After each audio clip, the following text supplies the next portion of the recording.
dhegeystayaal halkan waa allpuntland.com labada bisha maarso sanadka 2017 maxkamadda ciidamada Puntland ayaa maanta xukun dil ah waxa ay ku riday laba nin oo lagu soo eedeeyay inay ka tirsan yihiin ururka al-shabaab. maxkamadda maanta sida ay u dhacday iyo wasiir ka tirsan galmudug oo xukunka maxkamadaasi mid aan sax ahayn ku tilmaamay ka dhageyso radio dajir kaydkiisa oo aanu idinka soo daysanay. la socodsiinaya stuudiyaha daljiray magaalada Buuhood ee ka soo tabinaya u diyaar garooba mar kale iyo barnaamijka caawa iyo daljir. maxkamadda ciidamada qalabka sida ee Puntland faraceeda gobolka Nugaal ayaa maanta xukun dil ku riday Maxamed Nuur Aadan iyo Cabdirasaaq Xuseen Tahliil oo lagu eedeeyay inay ka tirsan yihiin kooxda al-shabaab. labada nin ayaa sanadkii hore lagu qabtay magaalada Gaalkacyo ee xarunta gobolka Mudug, waxaana xeerlaalintu ay maanta maxkamadda hor keentay agab ay ka mid yihiin waxyaabaha qarxa oo loo adeegsado qaraxyada iyo aafooyinka kale, taasi oo lagu soo qabtay labada nin ee eedeysan. wariye Cabdiwali Maxamed Sheekh oo ku sugan stuudiyaha daljiray magaalada Garowe ayaa warbixin ku eegaya arrintaasi. labada nin oo loo kala magacaabo Cabdirasaaq Xuseen Tahliil iyo Maxamed Nuux Aadan oo Puntland ay sheegtay inay ka tirsan yihiin ururka al-shabaab, sheegtayna in hub lagu soo qabtay iyagoo magaalada Gaalkacyo ku dhex sitay, ayaa maxkamadda ciidamada qalabka sida laanteeda gobolka Nugaal waxay labadaas nin maanta ku xukuntay dil toogasho. korinta maxkamadda ku dhawaaqeen go'aanka labada nin ayaa xeeralyaha maxkamadda ciidamada qalabka sida gobolka Nugaal wuxuu maxkamadda horteeda ku soo bandhigay cadeymaha labada nin. waxaa xafiiska xeeraliyuhu soo jeedinaya gabagabadii dacwadda lidka ku eedeysanayaasha kale ah Maxamed Nuux Aadan ina Faadumo Maxamed ku dhashay deegaan Burco, laba Cabdirasaaq Xuseen Tahliil laguna aanayso ilka ina xabsiyo cigaal ku dhashay deegaan Gaalkacyo. taariikhdu markay ahayd 17 November 2002 maalinimadii ayuu ciidanka nabadgelyada Puntland waxa uu gacanta ku soo dhigay labadaasi eedeysane oo wata boorsadaas oo ay ku jiraan ashyaadaas qaraxda lagana keenay xaafadda Badaxle loona soo waday waqooyiga Soomaaliya, taas oo la doonayay in lagu baabi'iyo ummadda ku nool waqooyiga Soomaaliya. taariikhdu markay ahayd 17 November 2002 subaxnimadii adigu ilaa 10 meelaha ciidanka booliiska waxa ay gacanta ku soo dhigeen eedeysanaha Maxamed Nuux Aadan oo fuushan baabuur rakaaba kuna socday waqooyiga Soomaaliya, kaas oo sitay moobeel oo ku jiro telefoon golista, kaas oo ay ciidanku aqoon iyo ay u lahaayeen awgeed ku qabteen markii hore. Maxamed Nuux Aadan ciidanku markay qabteen waxay ka qaadeen telefoonkii, kadibna waxaa soo wacay Cabdirasaaq Xuseen Tahliil oo ah eedeysanaha labaad, kaas oo hayay aalada tansiga markaa gacanta ku hayay. kadib ciidankii markay telefoonka qaadeen Maxamed Nuux waxay geeyeen saldhigga ku yaalla koonfurta magaalada Gaalkacyo laguna magacaabo Warshadgal. halkaas ay telefoonkiisa markay qaadeen uu soo wacay Cabdirasaaq Xuseen Tahliil yirina ahaan xagaa ka keenay alaabtii baan kugu hayaay intee soo qaada. Cabdirasaaq Xuseen ninka leeyahay Maxamed Nuux Aadan oo iyo ciidankii saldhigga waxa la alaabta soo Cabdirasaaq wuxuu ku celiyay su'aal oo yiri ma tayaryar baan soo qaadan inta waaweyn. su'aasha ciidanku marka uma ay maxaan ku lahaa kala islayn inuu tayaryar iyo tawaaweyn nooca ay kala yihiin waxay kala yihiin dhammaan soo qaadayda. wuxuu ku yiri Cabdirasaaq waa layga yaqaanaa aniga soonahaas baabuurta ka baxdo ciidankaan ay qabanay deedna wuxuu ku yiri soona barax keed ciidan. halkaas oo markii uu yiri oo tumaan iyo barcayiman la siiyay sida ay xageeyaan markaatiyaasha. Cabdirasaaq oo ku sida qalaabtii keeriyo uu soo taagay kadibna ciidanka booliiska ay gacanta ku dhigeen. reeraysanka saddexaad iyadoo Ali Kable waa ninkii uu siday keeriyoonka, waana ninkii boorsada la soo saaray oo isagu boorsada ka siday wuxuu ka qaatay 15,000 oo lacagta Soomaalida. sidaa awgeed waxaan maxkamadda ka codsanaya iyadoo Ali Kable maadaama caddeynta iyo maragyadii ay caddeeyeen wax dembiga wax shaqaa ku lahayn si xorriyadiisa loo helo. labada eedeysane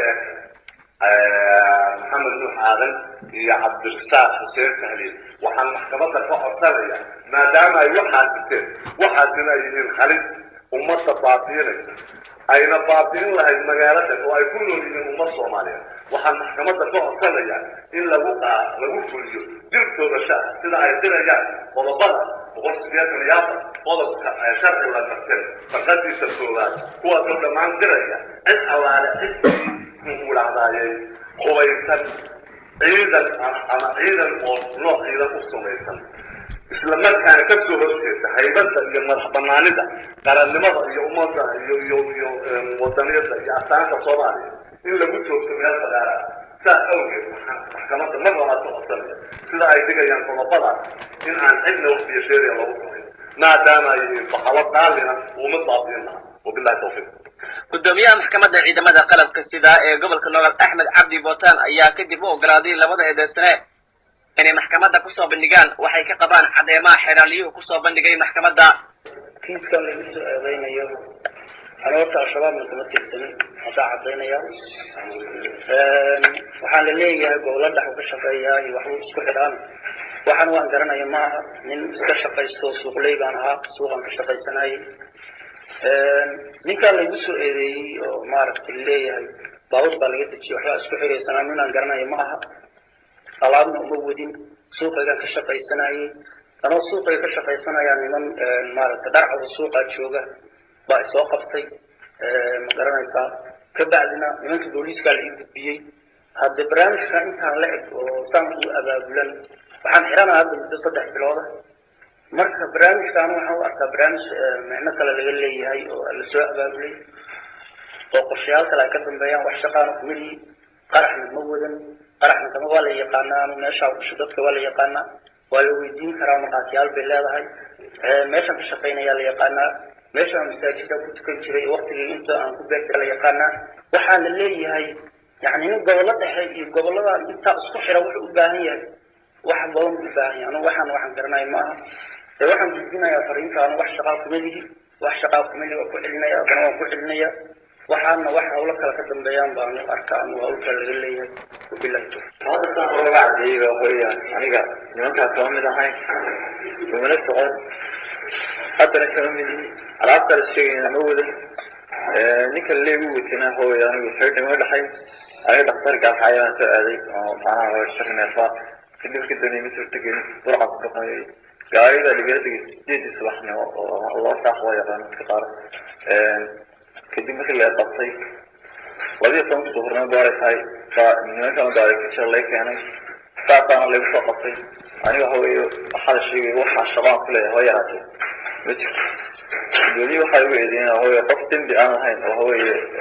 ka dhibana oo baaritaan oo safar in hooyo dambi aan laga saaro leeyahay hooyo toosh ugu hooyo wax min aan hooyo soo jiray Sheekh Saciid Ahmed Faarax oo kamid ah qaranada difaaciga labada nin ayaa sheegay inaysan hayn wax cadeyma oo dambiga raggan ku saabsan waxaana maxkamadda ugu baaqaynaa shariicada islaamka ku dabaqdo kiiska labada nin qolada hadda anagu qaranada ma hayna wax yiraahdo wax kan wax luga kuma dhigin ciidankana waxay leeyihiin iyaga lagu qabtay ilaahda xaqiiqada og markhaatiyaashii runtii maantiiba weyn kala hadal bay markhaantigoodu ku jiray waxaana la yiraahdaa shubaha kasta oo timaada waxa ka faa'iideysta eedaysana hay'adina wuxuu yiri meesha ku furayna waa joogeen wuxuu yiri ma joogin waxyaabo kala hadal baa ku jiray inta waxa dheer codsiga xeer ilaalinta oo ah dilka qofka saddex ayaa sharciyadu ogoshahay dastuurkeena waxa ku taala qodobkiisa 9aad faqradiisa 3aad wax kasta oo sharciyada islaamka soo horjeeda wax ma jiraan بالحقيقة نبينا عليه الصلاة والسلام يقول لا يحل دم امرئ مسلم قف مسلم يجي حلال معه إلا دابيه إلا بإحدى ثلاث صدح بوصل هاي النفس بالنفس نفس الشيء إلى هذا بالنية إلا تلو وطيب الزاني قفت النكاح حلال صوم مرتبه زينيتنا إلى هذا بالنية والتارك لدينه نك الدين كيف كذب جوري أو أدعى صوي وقالوا سوى إسلامها marka sidaa darteed waxaan ka codsanaynaa maxkamadda inay maxkamaddu fiiriso qaanuunka iyo shariicada ay fiiriso ayna dabaqdo sharcigu sida uu yahay maxaa yeelay annaga marnaba si kasta waanu waraysanay dembigaa lug kuma lihin bay yidhaahdeen waa mid annaga naloo soo abaabulay laakiin ilaa baa xaqiiqada qadar daqiiqada kadib oo dib lasugu soo laabtay maxkamadda ayaa guddoomiyaha maxkamadda ciidamada qalabka sida ee gobolka Nugaal Axmed Cabdi Bootaan wuxuu ku dhawaaqay go'aanka maxkamadda ee ku aadan labada nin ujeedada xukun maxkamadeed maanta ay tahay labadii bishii saddexaad 2013 maxkamadda darajada koowaad ee ciidamada qalabka sida waxayna u fariisatay kiiskii loo haystay eedeysanayaasha kala ah Maxamed Nuur Aadan ina Faadumo iyo Cabdirasaaq Xuseen Haliil ilka case kadib maxkamaddu markii la hor keenay nimankaas oo lagu soo eedeeyay inay yihiin argagixisada iyaga oo laguna hor keenay maxkamadda qalabka khatarta ah ee qarxa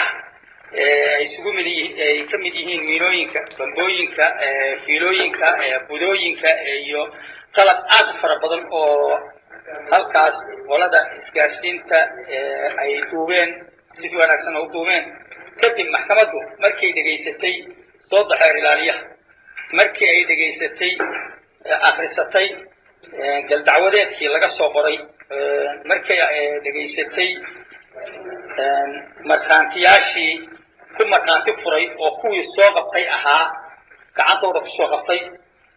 markay dhageysatay difaacii qareenka markay dhageysatay isdifaacii eedeysanayaasha maxkamadda darajada koowaad ee ciidamada qalabka sida labada eedeysane ee kala ah Maxamed Nuux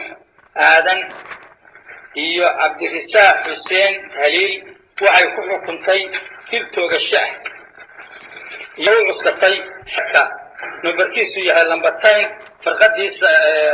qodobka labaad farqadiisa saddexaad farqadiisa koowaad kuwaas waxaa u furan muddo 30 casho gudahood rafaan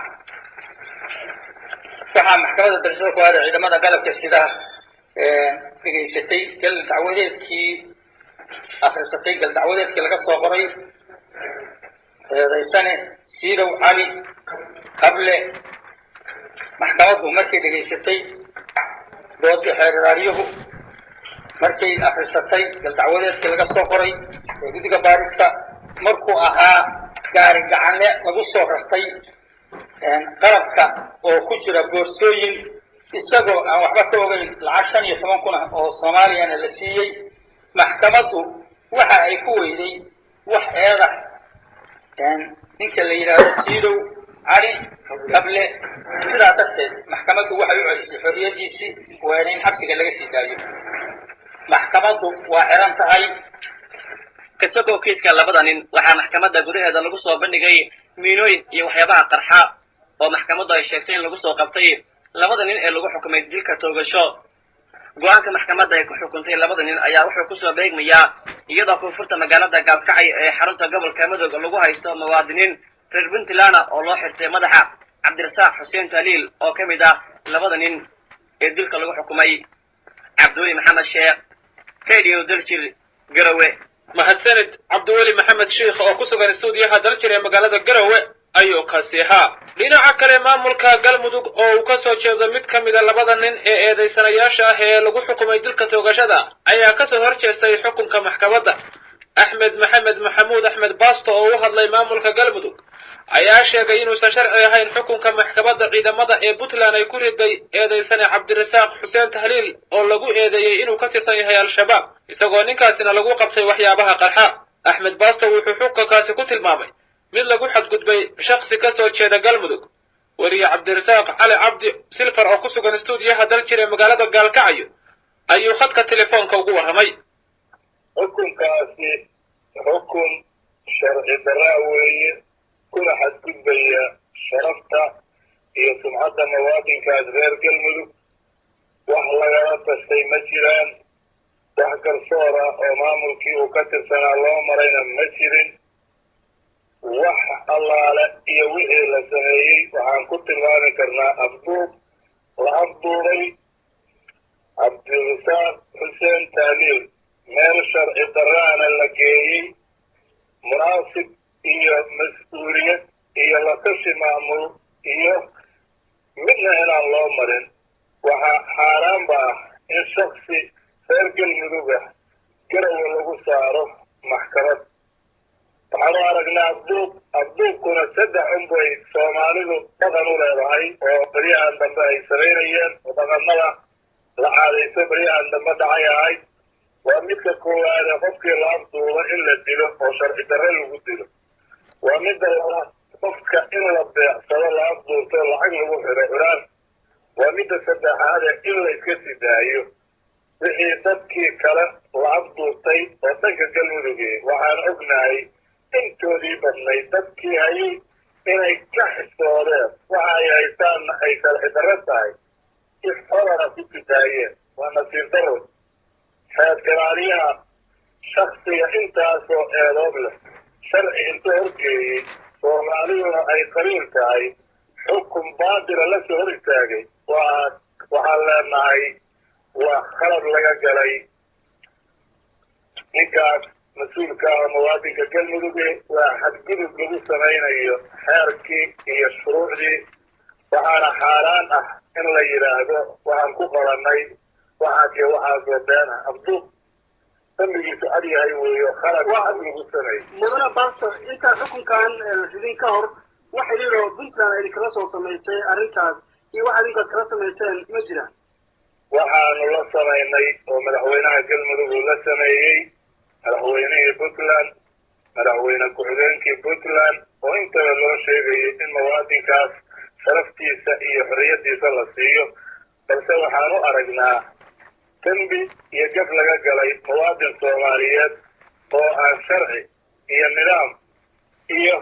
qabiil mid lagu haysan karaa midna haysan jirin puntland waxaa dhistay qabiil wada dhashay oo deegaan ah soomaaliyana qabiil bay ku kala tagtay dawladdii dhexoo dadka ka dhaxaysana looma geyn dawladdii shaksigaasi mas-uuliyaddiisa lahaydna looma keenin iyadaana aflagaada iyo qalad ku ah maamulka galmudug in meel cidna ah shaksi galmuduga laga afduubo hadda maxaa idin qorshaysan gabagabadii waxaa noo qorshaysan dawlad dhexe iyo bulsho soomaaliyeed intuba way joogaan waxaas baatilka weliba markii uu hadlayay xeerlaaliyo afduub asagoo xakulayo haddana idaacadda wuxuu ka leeyahay oo meediyaha ka leeyahay xaafadda baraxley waa nasiir darro